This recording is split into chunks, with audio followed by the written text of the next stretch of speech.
اوف اوف يا باخ. تذكرين حبيبتي شكليته شلون كان عندي كرش؟ الناس كلها كانت معجبه بي.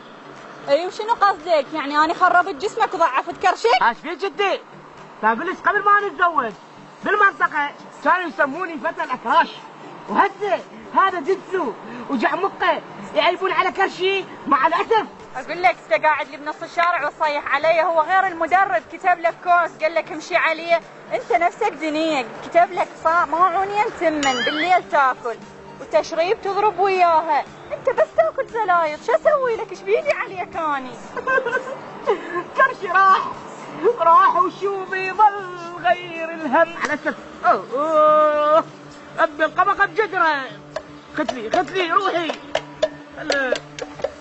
هلا بيهم. شنو الدق اخوان؟ لك دلو كرشه مختفي. لك غدي مو قلت لك لا تتزوج، كان باقي لك معونية تشريب وتاخذ بناء الاكراج.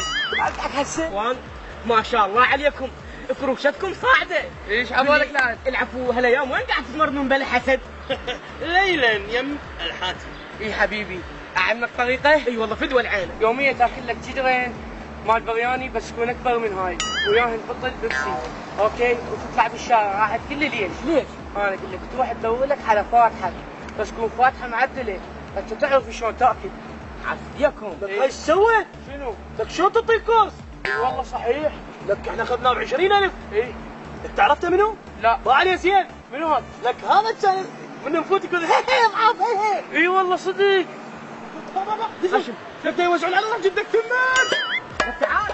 لك وقف. جد منك انت من حصه. تعال معود. ولا الله هذا شنو جمع فكر شيء جنين. لا والله. طب وجواب الدرشيقه. ها شكو احترقنا؟ الوالي احترقنا ما وجوعان. ها شلون بالوهاي؟ لك شلون عايله قبر هاي؟